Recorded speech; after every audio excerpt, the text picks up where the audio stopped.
Good morning, welcome to first edition. ముందుగా headlines. తేలిపోనున్న జగన్ వర్గం ఎమ్మెల్యేల భవితవ్యం. అనర్హత పిటిషన్లపై ఇవాళ స్పీకర్ విచారణ. 2 నెలల తర్వాత ఇవాళ స్టేట్ కేబినెట్ మీటింగ్. బడ్జెట్ సమావేశాలు, స్థానిక ఎన్నికలే ఎజెండా. విగ్రహాల కూల్చివేతకు నిరసనగా రాష్ట్ర బంద్. దళిత సంఘాలకు టీడీపీ, టీఆర్ఎస్, ఓయూజేఏసీ మద్దతు. ఇవాళ పంజాబ్, ఉత్తరాఖండ్ అసెంబ్లీ ఎన్నికలు. పోలింగ్ కు భారీ భద్రతా ఏర్పాట్లు. రథసప్తమికి ముస్తాబైన ఆలయాలు. అరసవిల్లికి పోటెత్తిన భక్తజనాలు.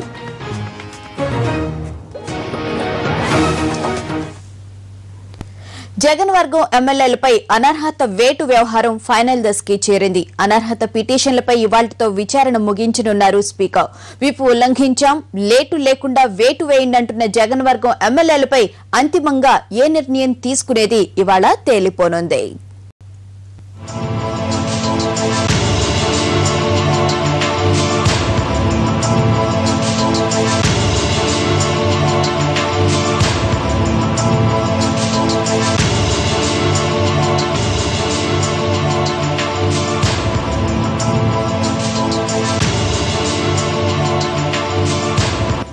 జగన్ వర్గం ఎమ్మెల్యేల అనర్హత వేటు వ్యవహారం తేలిపోనుంది. నిర్ణయం వెలువరించబోతున్నారు స్పీకర్ నాదెండ్ల మనోహర్.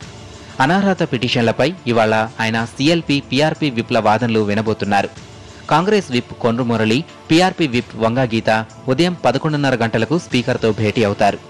అనర్హత వేటు ఎందుకు వేయాలో వాదించేందుకు న్యాయవాదుల్ని కూడా వీరు వెంట తీసుకువెళ్తున్నారు. చట్ట ప్రకారం అన్ని ఆయన కింద ఆయన ముందు ప్రవేశపెట్టడం జరిగింది. ఆయన ఎప్పటికే వారికి అన్ని విధాల స్పీకర్ గారు అడగడం, కొందరు దానికి అటెండ్ అవ్వకపోవడం ఈ మధ్యకాలంలో అందరం చూస్తున్నాం. మరి మాకు కూడా స్పీకర్ గారు నోటీసులు పంపించడం జరిగింది. సో అందులో ప్రకారం చట్ట ప్రకారం ఆయన చర్య తీసుకోవడానికి కొన్ని కావాల్సిన సమాధానాలు మేము ఇవ్వడానికి లాయర్తో వెళ్తున్నాం.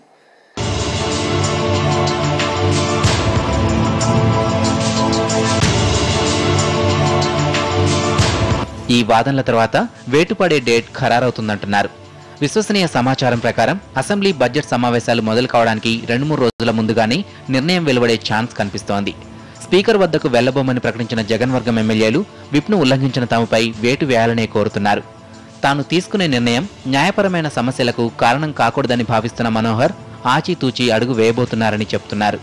ఇదంతా నడుస్తుండగానే ఒకరిద్దరు ఎమ్మెల్యేలు తిరిగి కాంగ్రెస్లోకి వచ్చేందుకు ప్రయత్నిస్తున్నారన్న మాట కూడా వినిపిస్తోంది. శాసనసభలోనే స్పీకర్ ముందే వారు నో కౌంట్స్ మోషన్లో గవర్నమెంట్కి ఎగ్నిస్ట్గానే ఓటు వేయడం జరిగింది. దట్ ఈజ్ ఎనఫ్, అది చాలు అన్ని విధాల. బట్ ఏదైనా ఒక ప్రాసెస్ ప్రకారం వెళ్తుంది కాబట్టి స్పీకర్ గారు చర్యలు తీసుకోవడానికి మమ్మల్ని పిలవడం జరిగింది.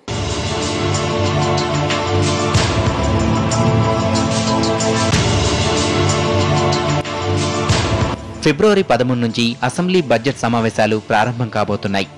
ఆలోగా అనర్హత పిటిషన్ల వ్యవహారం తేల్చకుంటే ఆ ఎమ్మెల్యేలంతా సభకొచ్చి గొడవ చేసే అవకాశముందని, ప్రభుత్వానికి వ్యతిరేకంగా ప్రతిపక్షాలతో గొంతు కలిపే ప్రమాదముందని గ్రహించింది కాంగ్రెస్.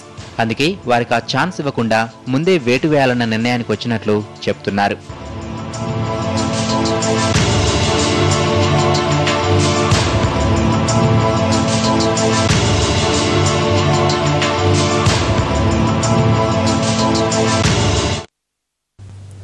రెండేళ్ల తర్వాత ఇవాళ రాష్ట్ర మంత్రివర్గం సమావేశమవుతోంది. అసెంబ్లీ బడ్జెట్ సమావేశాలు, మున్సిపల్, సహకార ఎన్నికల నిర్వహణపై చర్చించనుంది. ఏడాదిగా ప్రభుత్వ ఉద్యోగులు ఎదురుచూస్తున్న కరువు భత్యం చెల్లింపులకు కేబినెట్ గ్రీన్ సిగ్నల్ ఇచ్చే అవకాశం ఉంది. ఎన్నికల దగ్గర పడుతున్న టైంలో జరగనున్న మంత్రివర్గ సమావేశం ఎలాంటి చర్చలకు వేదిక అవుతుందన్నది ఆసక్తికరంగా మారింది.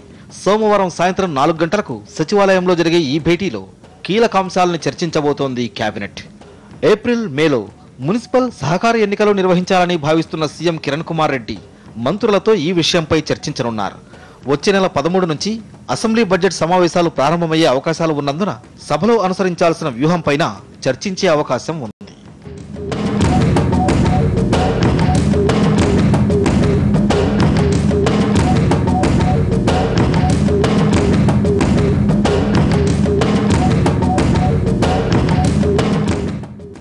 ప్రభుత్వ పథకాలపై ఇటీవల సీఎం కిరణ్ చేయించిన సర్వే వివరాలను కూడా మంత్రివర్గ సమావేశంలో ప్రస్తావించే అవకాశం ఉంది. పథకాలు ప్రజలకు తెలియడం లేదని సర్వేలో తేలింది. వాటిపై ప్రచారాన్ని ఉధృతం చేయాలని మంత్రులకు సీఎం సూచించే అవకాశం ఉంది. శంకర్రావు ఉద్వాసన, గంటా శ్రీనివాసరావు, సి రామచంద్రాయలు మంత్రులుగా బాధ్యతలు చేపట్టడంతో పాటు 2 సార్లు జరిగిన పార్టీ సమన్వయ కమిటీ సమావేశంలో చర్చించిన 1-2 ముఖ్య విషయాలని కేబినెట్లో ప్రస్తావించే వీలుంది. ప్రభుత్వం ఉద్యోగులకు ఇప్పటికే ఇస్తామని ప్రకటించిన డిఏకు మంత్రివర్గం ఆమోదం తెలిపే అవకాశం ఉంది. పోస్టుల భర్తీకి సంబంధించి ఇటీవల విడుదల చేసిన నోటిఫికేషన్లను కేబినెట్ పరిశీలించనుంది.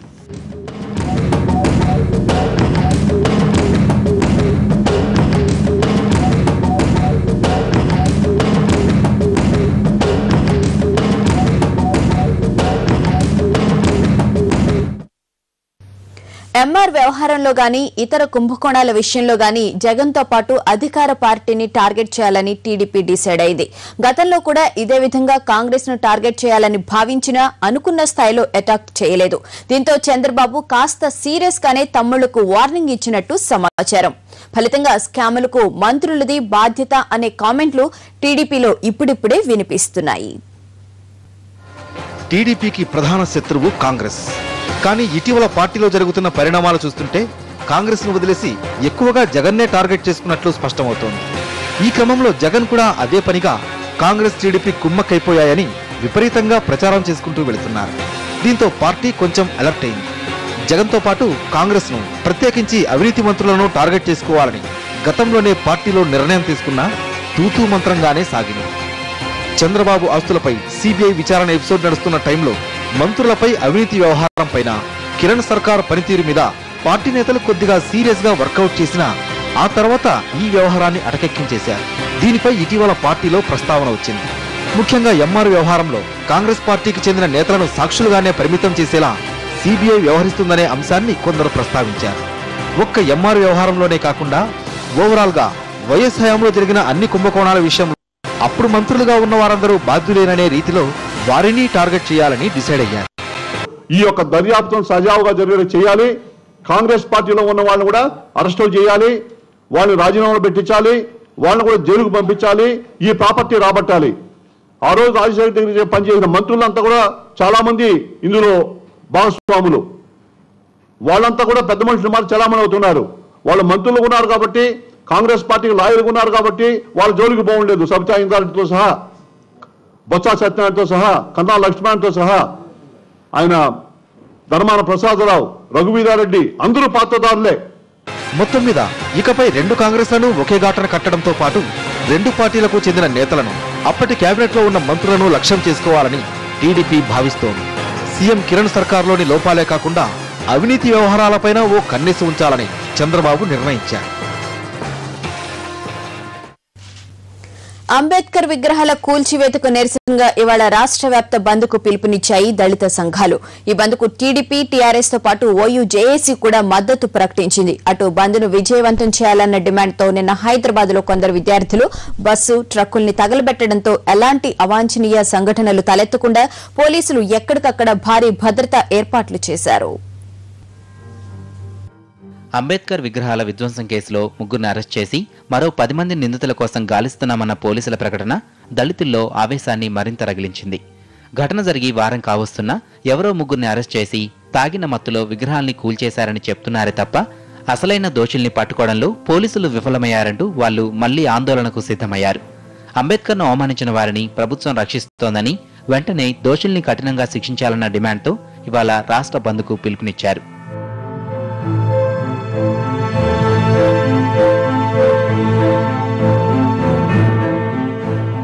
దళిత సంఘాలు చేపడుతున్న రాష్ట్ర బంద్కు టీడీపీ, టీఆర్ఎస్ తో పాటు ఓయూ జేఏసీ కూడా మద్దతు ప్రకటించింది.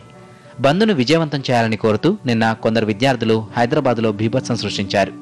రామంతపూర్లో ఓ ఆర్టీసీ బస్ అద్దాలు పగలగొట్టి ఆ తర్వాత పెట్రోల్ పోసి నిప్పంటించారు. బంద్ను సక్సెస్ చేయాలంటూ ఓ లేఖను అక్కడ వదిలి వెళ్లారు.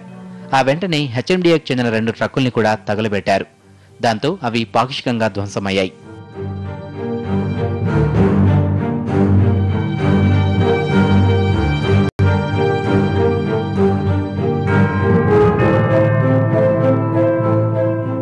ఈ ఘటనతో పాటు నిన్న దళిత సంఘాల చెలో అమలాపురం కార్యక్రమం లాఠీచార్జికు దారితీయడంతో ఇలాంటి ఘటనలు మళ్లీ జరగకుండా చూడాలని ప్రభుత్వం పోలీసుల్ని ఆదేశించింది. దీంతో వాళ్ళు ఎక్కడికక్కడ పకడ్బందీ బందోబస్తుకు సిద్ధమయ్యారు. రథసప్తమి సందర్భంగా తిరుమలేశుడు సూర్యప్రభ వాహనంపై విహరిస్తూ భక్తులకు దర్శనమిస్తున్నారు. తిరుమల నుంచి ఇప్పుడు దాన్ని ప్రత్యక్ష ప్రసారం ద్వారా చూద్దాం.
అదివో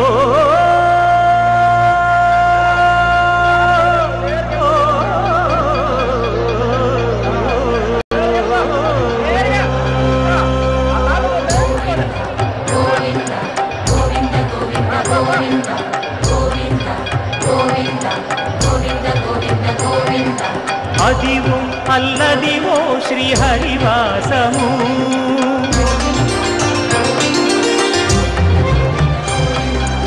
అదివో అల్లదివో శ్రీహరివాసము 10,000 శేషుల పడగలమయము అదివో అల్లదివో శ్రీహరివాసము 10,000 శేషుల పడగలమయము అదివో అల్లదివో శ్రీహరివాసము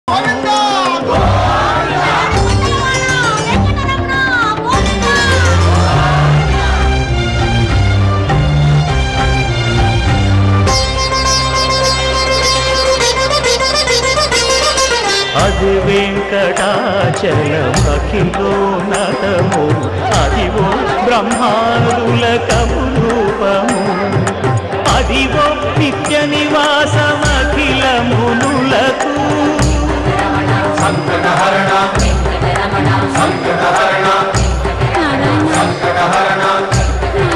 సంకటహరణ అదివో నిత్య నివాసమఖిలమునులకు అది చూడు అదే మృక్కుడు ఆనందమయము అదే చూడు అదే మృక్కుడు ఆనందమయము అదివో అల్లదివో శ్రీహరివాసము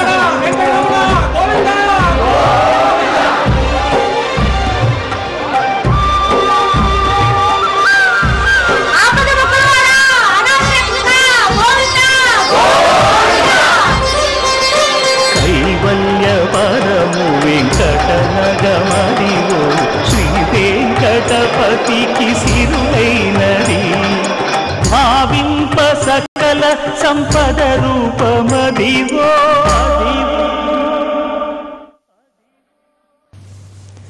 టీటీడీ రద్దు చేసిన అర్చనానంతర దర్శనాన్ని పునరుద్ధరించాలన్న డిమాండ్ ఊపందుకుంది. ప్రత్యేక ప్రవేశ దర్శనం వల్ల ఒరిగిందేం లేదని భక్తులు మండిపడుతున్నారు. వీఐపీ బ్రేక్ దర్శనాలకు అటు అధికారులు ఇటు పాలక మండలిపై ఒత్తిడి పెరగడంతో ప్రత్యామ్నాయ ఏర్పాట్లపై దృష్టి సారించింది టీటీడీ.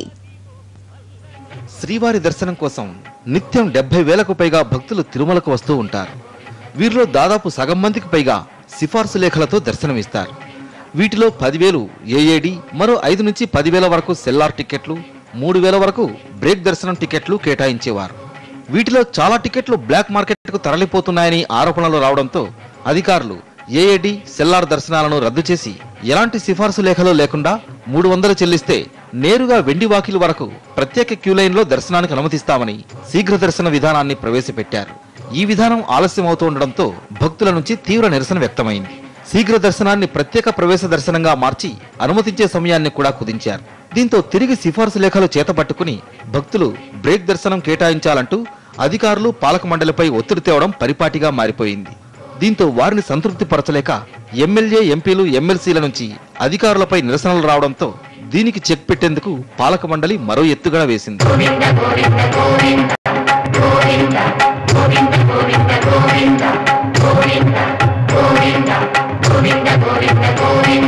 తిరుమలతో పాటు అసెంబ్లీ ప్రాంగణంలో వీరి సిఫార్సుల పరిశీలనకు మొదటి దశలో భాగంగా బోర్డు సెల్లు ఏర్పాటు చేస్తోంది. ఇక వీఐపీ దర్శనాలు ఒక్కరోజు 2,000కు మించి కేటాయించే అవకాశం లేకపోవడంతో గతంలో ఉన్న ఏఏడిని ప్రవేశపెట్టి వీరిని సంతృప్తిపరిచే ఆలోచన చేస్తోంది టీటీడీ. ఏఏడి ప్రవేశపెడితే గదుల కేటాయింపుపై ఒత్తిడి తగ్గుతుందని, టికెట్ కలిగిన భక్తులు తిరుపతిలో బస చేసి తమకు కేటాయించిన సమయాన తిరుమలకు చేరుకుని దర్శనం చేసుకునే అవకాశం ఉంటుందని టీటీడీ భావిస్తోంది. మరోవైపు ఏఏడి దర్శనం పునరుద్ధరిస్తే భక్తులకు సౌకర్యవంతంగా ఉంటుందని పాలక మండలిపై ఒత్తిడి తెస్తున్నారు రాజకీయ నేతలు. బయట నుంచి వచ్చే వాళ్ళందరూ కూడా ఎందుకులే అక్కడ ఎక్కువ దర్శనం అవుతుంది, చాలా మంది భక్తులు రావడం లేదు. అందువల్ల ఇంతకు గతంలో ఏఏడి టికెట్ ఇచ్చిన దానివల్ల ఫ్లైట్లోనో బస్సులోనో ఏదో వచ్చి 5 నుంచి 8 లోపల దర్శనం జరుగుతుందనేసి ఫర్దర్ ప్రోగ్రామ్ వేసుకుని అక్కడనే బుకింగ్ చేసుకుని వచ్చి టికెట్లు తీసుకొని పోతా ఉన్నారు. ఆ అవసరంగా ఉంది. ఈరోజు అందరూ కూడా ఏఐ టికెట్లు మళ్ళా అన్ని పునరుద్ధరణ చేయాలని కూడా, మళ్ళీ అందరికీ కూడా ఏఐ టికెట్ ఇవ్వాలని కూడా మేము మనవి చేయడం జరిగింది. ఇలాంటి పరిస్థితుల్లో ఎలాంటి విమర్శలు తలెత్తకుండా దశల వారీగా ఏఐడి దర్శనం పునరుద్ధరించేందుకు పావులు కదుపుతోంది టీటీడీ. మరి ఈ ప్రయత్నం ఎంతవరకు సఫలీకృతం అవుతుందో అన్నది వేచి చూడాల్సి ఉంది. ఇటీవల రాష్ట్రంలో సంచలనం సృష్టించిన సరోగేట్ మదర్ వ్యవహారం మరో మలుపు తిరిగింది. అద్దె గర్భం ద్వారా పుట్టిన పిల్లాన్ని తమ దేశం తీసుకువెళ్లాలనుకున్న అమెరికా మహిళకు ఆటంకం ఏర్పడింది. భారత్ నుంచి బాబును విదేశాలకు తీసుకువెళ్లాలంటే DNA పరీక్షలు జరపాలని విదేశాంగ శాఖ స్పష్టం చేసింది.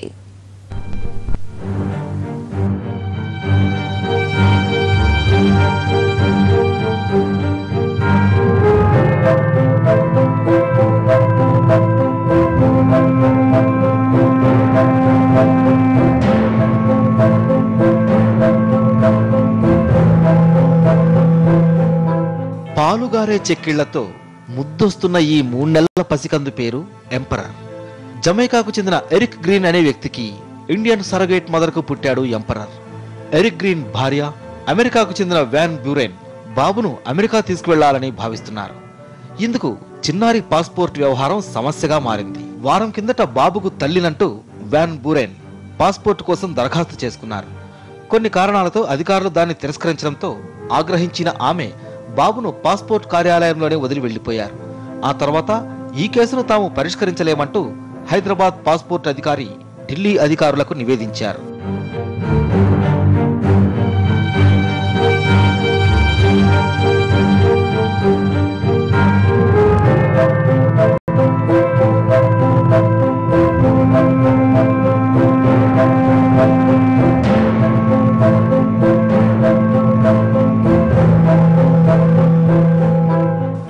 బిడ్డపై స్పందించిన విదేశాంగ శాఖ అధికారులు పాస్పోర్ట్ జారీకి కొత్త కండిషన్ పెట్టారు. బిడ్డ ఎవరికి పుట్టారన్న విషయాన్ని నిర్ధారించేందుకు ఎరిక్ గ్రీన్ కు చిన్నారి ఎంపరర్ కు DNA టెస్ట్ చేయాలన్నారు. లేదంటే భారతీయ దత్తత చట్టం ప్రకారం ఈ దంపతులు బిడ్డను దత్తత తీసుకోవాల్సి ఉంటుందన్నారు. పాస్పోర్ట్ కార్యాలయానికి సమర్పించిన ధృవపత్రాల్లో వీర్యానికి సంబంధించిన పేపర్లు ఉన్నప్పటికీ వాటిని నిజమైనవేనని నమ్మలేమని తేల్చారు. పాస్పోర్ట్ జారీలో నియమాలు తప్పవన్న విదేశాంగ శాఖ అధికారులు బిడ్డ ఎవరికి పుట్టాడన్న విషయాన్ని సంతాన సాఫల్య కేంద్రాలు గుర్తించినా చెల్లదని తేల్చారు. విదేశాంగ శాఖ DNA పరీక్షకు ఆదేశించడంతో వ్యాన్ బూరెన్ అమెరికా ప్రయాణానికి బ్రేకులు పడ్డాయి. ఆమె భర్త ఎరిక్ గ్రీన్ ఇండియాకు రాక తప్పని పరిస్థితి ఏర్పడింది. బాబును దత్తత చేసుకోవడానికైనా ఆయన ఇక్కడకు రాక తప్పదు. ఇక్కడ ఇంకో ట్విస్ట్ ఉంది. ఎరిక్ గ్రీన్ కు విమాన ప్రయాణాలంటే భయం. మరి ఆయన ఇండియాకు ఎలా వస్తారన్నది సస్పెన్స్ గా మారింది.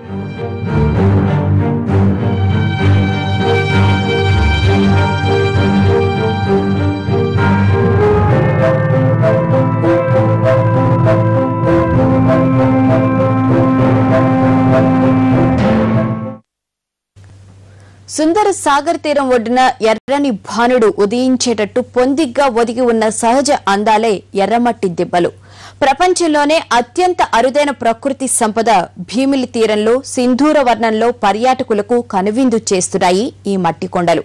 అయితే ఈ అరుణవర్ణ శిఖరాలు అభివృద్ధి పేరుతో కరిగిపోతున్నాయి. విశాఖ చిత్రపటం నుండి తొలగిపోతూ సముద్ర గర్భంలో కలిసిపోతున్నాయి. విశాఖపట్నం భీమిలి తీరంలో ప్రకృతి సిద్ధంగా ఏర్పడిన సహజమైన ఎర్రమట్టి దిబ్బలున్నాయి. ఎన్నో వేల సంవత్సరాల క్రితం భూమి పొరల్లో జరిగిన రసాయనిక మార్పుల వలన ఈ ప్రాంతంలో ఎర్రమట్టి దిబ్బలు ఏర్పడ్డాయనేది మేధావుల మాట.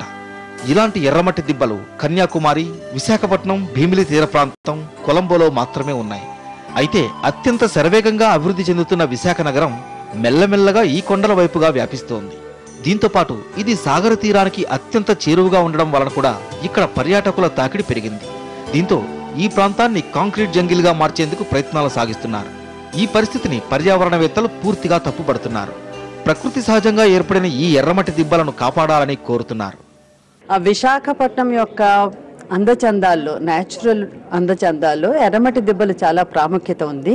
ఇవి ఈ మధ్యకాలంలో మనం జాగ్రత్తగా చేసుకోక పాడు చేసుకుంటున్నామని మాకు ఒక భయం వచ్చి, ఇంకా ఇంకోటి ఏమిటంటే సిటీ అటువైపు నడుస్తోంది. మెల్లగా అవి కూడా ఇళ్ళు కట్టడానికి దానికి ఏమన్నా ప్రయత్నాలు జరుగుతున్నాయా? రెండోది టూరిజం పేరిట మనుషులు దాని మీద ఎక్కి పాడు చేసి చెత్త ఇటు అటు విసిరేసి పాడు చేస్తున్నారా?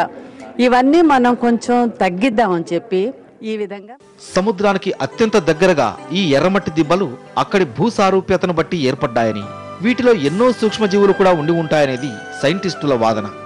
ఎన్నో రసాయనిక చర్యల మూలంగా ఏర్పడిన ఇటువంటి ప్రకృతి సహజ సంపదను కదిలిస్తే ఏదైనా వైరస్లు కూడా అటాక్ చేసే ప్రమాదం పొంచి ఉందని వైద్యులు సైతం అభిప్రాయపడుతున్నారు. పైగా ఎర్రమట్టి దిబ్బలు ఉన్న ప్రాంతానికి సమీపంలోనే భారత రక్షణ వ్యవస్థకు చెందిన INS కళింగా ఉంది. అభివృద్ధి పేరుతో నిర్మాణాలు ఏర్పడి జనసామర్థ్యం పెరిగితే రక్షణ వ్యవస్థ పరంగా కూడా పెను ప్రమాదం పొంచి ఉందని సామాజికవేత్త కూటికుప్పల సూర్యారావు హైకోర్టులో రిట్ వేశారు. శ్రీలంక, తమిళనాడు తర్వాత విశాఖపట్నానికి ఈ ఎర్రమట్టి దిబ్బల ద్వారా ప్రపంచ పటంలోనే ఒక ప్రముఖమైనటువంటి స్థానాన్ని కల్పిస్తున్నటువంటి, ఇంత ప్రాముఖ్యత ఉన్నటువంటి ఎర్రమట్టి దిబ్బలు మనం కాపాడుకోవాల్సినటువంటి సమయం ఆసన్నమైంది. వాటి పట్ల జరిగినటువంటి నిర్లక్ష్యానికి ఇక మనం ఫుల్ స్టాప్ పెట్టి కండిషనల్ జియోగ్రఫికల్ సిచ్యువేషన్ ఇస్తున్నటువంటి ఒక I can say is a really a good atmosphere. ఎర్రమట్టి దిబ్బల విషయంలో విశాఖ అధికారులు సైతం ప్రత్యేక చర్యలు తీసుకుంటున్నారు. ఈ పరిసర ప్రాంతాల్లో నిర్మాణాలు చేపట్టరాదని ఆదేశాలు జారీ చేస్తున్నారు. అయినా అక్రమార్కులు అభివృద్ధిని ఎరగా చూపిస్తూ ఈ పరిసర ప్రాంతాలను రియల్ ఎస్టేట్ కేంద్రాలుగా మార్చేసుకుంటున్నారు. దీంతో అధికారులు ఈ ప్రాంతాల్లో ఏదైనా ల్యాండ్ స్కాపింగ్స్ కు పాల్పడితే కఠిన చర్యలు తప్పవని హెచ్చరిస్తున్నారు. అభివృద్ధి అవసరమైనా అది ప్రకృతిని నాశనం చేసే విధంగా ఉండకూడదనేది పలువురి మాట.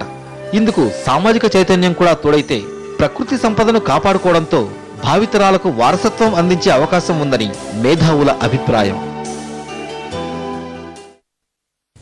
ఇవాళే పంజాబ్, ఉత్తరాఖండ్ అసెంబ్లీ ఎన్నికలు. పంజాబ్లో 117 స్థానాలకు, ఉత్తరాఖండ్లో 70 స్థానాలకు ఓటింగ్ జరగనుంది.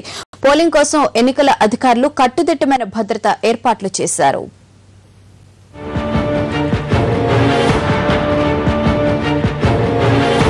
5 రాష్ట్రాల అసెంబ్లీ ఎన్నికల్లో భాగంగా ఇవాళ పంజాబ్, ఉత్తరాఖండ్ శాసనసభలకు ఎన్నికలు జరగనున్నాయి. పంజాబ్లో అధికారంలో ఉన్న శిరోమణి అకాలీదళ్ బీజేపీ కూటమి, ప్రతిపక్ష కాంగ్రెస్ విజయం కోసం 3 వారాల పాటు హోరాహోరీ ప్రచారం చేశాయి. 117 స్థానాలకు జరిగే ఎన్నికల్లో మొత్తం 1078 మంది అభ్యర్థులు పోటీ చేస్తున్నారు. వారిలో 93 మంది మహిళలున్నారు. చాలా నియోజకవర్గాల్లో ముక్కోనపు పోటీ ఉంది. ఎస్ఏడి బీజేపీ, ప్రతిపక్ష కాంగ్రెస్, సంజీవ్ మోర్చా పార్టీ మధ్య ప్రధాన పోటీ ఉంది. దాదాపు 1,76,00,000 మంది ఓటర్లు తమ ఓటు హక్కును వినియోగించుకోవాల్సి ఉంది. వారిలో 83.61 లక్షల మంది మహిళా ఓటర్లున్నారు. పోలింగ్ కోసం రాష్ట్రమంతటా 19,841 కేంద్రాల్ని ఏర్పాటు చేశారు. వాటిలో 5 కేంద్రాలు అత్యంత ఉద్రిక్త ప్రాంతాల్లో ఉన్నట్లు గుర్తించారు. ఎన్నికలు స్వేచ్ఛగా, ప్రశాంతంగా జరిగేందుకు పంజాబ్ పోలీసులతో పాటు 200 కంపెనీల కేంద్ర పారామిలిటరీ బలగాల్ని బందోబస్తు కోసం నియమించారు. 70 స్థానాలున్న ఉత్తరాఖండ్ అసెంబ్లీకి 788 మంది అభ్యర్థులు పోటీ చేస్తున్నారు. వీళ్ల భవితవ్యాన్ని 63 లక్షల మంది ఓటర్లు నిర్ణయించబోతున్నారు. తిరిగి అధికారంలోకి రావడానికి బీజేపీ ప్రభుత్వం ముమ్మరంగా ప్రచారం చేసింది. కాంగ్రెస్ కూడా ధీటుగా ప్రచారం సాగించింది. ఏకంగా సోనియానే ప్రచార బరిలోకి దించి జనాన్ని ఆకట్టుకోవడానికి ప్రయత్నించింది. మార్చి 6న జరిగే కౌంటింగ్తో ఈ 2 రాష్ట్రాల్లో ఎవరి జాతకమేంటో తేలిపోనుంది. రథసప్తమి వేళ అరసవెల్లి సూర్యనారాయణ స్వామిని దర్శించుకోవడానికి భక్తులు రాత్రి నుంచే బారులు తీరారు. మరిన్ని వివరాలను మా ప్రతినిధి అమర్ అందిస్తారు. అరసవల్లి భక్తి జనసంద్రంగా మారింది. సుమారు 2 కిలోమీటర్ల లైన్లో క్యూ లైన్లో ఆదిత్యను దర్శించుకునేందుకు భక్తులు మొత్తం క్యూ లైన్లో వేచి ఉన్నారు. నిన్న రాత్రి అర్ధరాత్రి 12 గంటలకి క్షీరాభిషేకం ప్రారంభమైంది. ఇప్పుడు ప్రస్తుతానికి ఆదిత్యుడు నిత్య రూప దర్శనంలో ఇప్పుడు భక్తులు దర్శనమిస్తున్నాడు. అయితే సూర్య జయంతి సందర్భంగా సూర్యుని ఆదిత్యను దర్శించుకుంటే సర్వ రోగాలు నయమవుతాయనేది భక్తుల నమ్మకం. దీంతో ఈ రథసప్తమి రోజు ఆదిత్యను దర్శించుకునేందుకు భక్తులు ఎగబడుతున్నారు. ప్రస్తుతానికైతే 2 కిలోమీటర్ల మేర లైన్లోని భక్తులు వేచి ఉన్నారు ఆదిత్యను దర్శించేందుకు. అయితే ఆలయ అధికారులు పకడ్బందీ ఏర్పాట్లు చేశామని చెప్తున్నప్పటికీ భక్తులు కాస్త అసంతృప్తికి గురవుతున్నారు ఆలయ అధికారులు చేసిన ఏర్పాటు మీద. ఇప్పుడు అసలుకి రథసప్తమి సందర్భంగా అరసవెల్లిలో ఏ విధంగా ఏర్పాట్లు చేశారనేది భక్తులు గారికి తెలుసుకుందాం. చెప్పండి సార్, ఎలా ఉన్నాయి ఏర్పాట్లు? చాలా బాగా చేశారు. ప్రతి సంవత్సరం చేసినట్టే చేశారు. కానీ ప్రత్యేకంగా ఏంటంటే అందరినీ ఒకేసారి విడిచిపెడితే బాగుంటుంది. అంటే ఏం చేస్తున్నారంటే విఐపీస్కే ముందు విడిచిపెట్టి ఆ రకంగా సామాన్య భక్తులకి సరైన ఇది లేకుండా చేస్తున్నారు. అంటే ముఖ్యంగా ఈ రోజు సూర్య భగవానుడి స్పెషాలిటీ ఏంటి? అసలు ఎందుకు ఈ రోజు ఎంతమంది భక్తులు వచ్చి సూర్యుని దర్శించుకుంటారు? సూర్య భగవానుడు రథసప్తమి రోజు జన్మించారు. జన్మదినం అవడం వల్ల సూర్యుని ప్రత్యక్షం. మరియు ఈ రోజే సూర్య రథం ఎక్కి సూర్య భగవానుడు అంటే పుట్టిన వెంటనే రథం ఎక్కి సూర్య భగవానుడు ఇది అవడం వల్ల దీనికి ప్రాముఖ్యత చాలా ఇంపార్టెన్స్.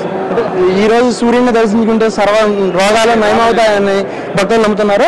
అయితే ఆలయ అధికారులు అన్ని ఏర్పాట్లు చేసినప్పటికీ విఐపీలకు ఒకలాగా సామాన్య భక్తులుగా ఒకలా చూస్తున్నారని చెప్తున్నారు. చెప్పండి సార్, ఈ రోజు ప్రత్యేకత ఏంటి? ఈ రోజు ప్రత్యేకత అందరికీ స్కిన్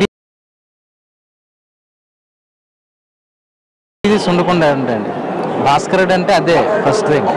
కానీ ఏంటంటే గుండెలు అదే తలనీళ్ళకి సమర్పించుకునే లైన్ మాత్రం హెవీ లైన్ అంత లైన్ అంతే. అంటే లాస్ట్ 5 years నుంచి వస్తున్నాం. ఎప్పుడంత ప్రాబ్లం ఫేస్ చేయాలి ఈ సంవత్సరం ఫేస్ చేసి గత ఏడాదితో పోల్చుకుంటే ఈ సంవత్సరం దర్శనాలు ఎలా జరుగుతున్నాయి? మీరు ఎలా ఫీల్ అవుతుంది? దర్శనాలు అయితే బాగానే ఉన్నాయండి. కానీ దాని లైన్ మాత్రం చాలా హ్యూజ్ ఉందండి తలనీళ్ళకి. అదొకటి చాలా ప్రాబ్లం ఉంది. తగ్గినవన్నీ బాగున్నాయి. అంటే మొత్తం ఆలయ అధికారులు చేసిన అన్ని ఏర్పాట్ల పైన భక్తులు పెదవిరుస్తున్నారు. ప్రస్తుతానికైతే 2 కిలోమీటర్ల లైన్లోని భక్తులందరూ వేచి ఉన్నారు. సుమారు అందరూ దర్శించుకోవడానికి ఈ రోజు సాయంత్రం సమయం పట్టే అవకాశం ఉంది. అయితే ఈ రోజే ముఖ్యంగా ఆదిత్యను దర్శించుకుంటే చాలా మంచిదని భక్తుల నమ్మకం. దీంతోనే ఈ రోజు భక్తులు ఆదిత్యను దర్శించుకోవడానికి మొత్తం భారీ క్యూ లైన్లో వేచి ఉన్నారు. Camera person Anand, Amar NTV, Srikakulam. NCP అధినేత కేంద్ర మంత్రి శరద్ పవార్ కామెంట్స్ ఇప్పుడు మహారాష్ట్ర రాజకీయాల్లో కొత్త చర్చకు తెరతీస్తున్నాయి. రాజకీయాల నుంచి తప్పుకుంటానన్న ఆయన ప్రకటనతో ఎన్సీపీ వారసులెవరన్న ప్రశ్న తెరపైకి వచ్చింది. దీనికి సమాధానం కూడా ఆయనే ఇచ్చారు. ఇంతకీ పవార్ వారసులెవరు? ఎన్సీపీ పగ్గాలు చేపట్టనున్న ఆ అధినేత ఎవరు? టీమిండియాలో యంగ్ బ్లడ్ నింపే టైం వచ్చింది. భారత జట్టులో యంగ్ జనరేషన్ కు అవకాశం ఇవ్వాలి. సీనియర్లకు రెస్ట్ ఇచ్చి కుర్రాళ్లను బరిలో దించాలి. ఆస్ట్రేలియాతో వైట్ వాష్ తర్వాత మన క్రికెట్ టీంను ఉద్దేశించి బీసీసీఐ మాజీ ప్రెసిడెంట్ పవార్ చేసిన కామెంట్ ఇది. ఈ వ్యాఖ్యలు కేవలం టీమిండియాకే కాదు, ఆయన పార్టీ ఎన్సీపీకి కూడా వర్తించేలా నిర్ణయం తీసుకున్నారు ఎన్సీపీ అధినేత శరద్ పవార్. యువతకు అవకాశం ఇవ్వాలంటున్న ఆయన 2014లో జరిగే లోక్సభ ఎన్నికల్లో తాను పోటీ చేయబోనని ప్రకటించారు. ఇదే ఇప్పుడు ఎన్సీపీలో కొత్త చర్చకు దారితీసింది. ఓవైపు పవార్ రిటైర్మెంట్ను వ్యతిరేకిస్తున్నట్లు సీనియర్లు చెబుతున్నా, మరోవైపు ఆయన తర్వాత పార్టీ పగ్గాలు చేపట్టేది ఎవరన్న దానిపై గుసగుసలు మొదలయ్యాయి. ప్రస్తుతం వ్యవసాయ మంత్రిగా ఉన్న శరద్ పవార్ ఆషామాషీ నేత కాదు. 1967లో రాజకీయాల్లోకి వచ్చిన ఆయన 45 ఏళ్లుగా తన పవర్ చూపెడుతున్నారు. ఓ రకంగా ఇన్నేళ్ల రాజకీయ జీవితంలో అలిసిపోయారు కూడా. నేషనల్ కాంగ్రెస్ పార్టీ అధినేతగా అటు మహారాష్ట్ర ఇటు కేంద్రంలో చక్రం తిప్పుతున్నారాయన. 71 ఏళ్ల ఆయన ఎన్నో విజయాలు అపజయాలు చూశారు. యూపీఏలో కీలకమైన రెండో పార్టీగా ఉంటూ విధాన నిర్ణయాలను ప్రభావితం చేస్తున్న ఎన్సీపీకి అధినేత కావడం సామాన్య విషయంగా చెప్పలేం. పవార్ తర్వాత ఎన్సీపీ పగ్గాలు చేపట్టేందుకు ఆయన మేనల్లుడు అజిత్ పవార్ సరైన నేతగా ప్రచారం జరుగుతోంది. పార్టీ నేతలు కార్యకర్తలతో అజిత్కు ఉన్న సంబంధాలతో పాటు గ్రాస్ రూట్లో పార్టీపై ఆయనకు ఉన్న పట్టు ఈ దిశగా సంకేతాలు పంపుతున్నాయి. పైగా 2009 అసెంబ్లీ ఎన్నికల్లో ఉప ముఖ్యమంత్రిగా ఛగన్ భుజ్బల్, ఆర్ఆర్ పాటిల్ కంటే అజిత్ పవార్ పేరునే ఎక్కువ మంది ఎమ్మెల్యేలు బలపరిచారు. దాంతో ఆయన సత్తా ఏమిటో అప్పుడే అర్థమైంది పార్టీలో నేతలకు. అటు పవార్ కూతురు, ప్రస్తుతం ఎంపీగా ఉన్న సుప్రియా సూలే పేరు కూడా వినిపిస్తోంది. ఇంగ్లీష్లో అనర్గళంగా మాట్లాడగలిగే ఆమె ఇప్పటికే రాజకీయ వారసురాలిగా గుర్తింపు పొందారు. ఆమె ఎన్సీపీ పగ్గాలు చేపట్టినా ఆశ్చర్యం లేకపోలేదంటున్నారు కొందరు నేతలు. అయితే వీరిద్దరినీ ఓ సమస్య వెంటాడుతోంది. వారసుడు ఎవరన్నది సస్పెన్స్ గా ఉంచిన పవార్ తన పార్టీలో వారసత్వ రాజకీయాలకు స్థానం లేదని ఖరాఖండిగా చెబుతున్నారు. పార్టీలో కత్తిలాంటి నేతలు చాలా మంది ఉన్నారని ఫుల్ కాన్ఫిడెన్స్ ఆయనది. అదే అజిత్, సుప్రియాకు సమస్యగా మారుతోంది. అదే టైంలో రాహుల్ గాంధీని పవార్ ప్రశంసించడం మరో మెరుపు. ఉత్తరప్రదేశ్ ఎన్నికల ప్రచారాన్ని ఒంటి చేత్తో నిర్వహించేందుకు రాహుల్ ధైర్యంగా ముందుకు రావడం ఆహ్వానించదగ్గ విషయమన్నారు పవార్. ఇవి బులెటిన్ విశేషాలు. నమస్తే.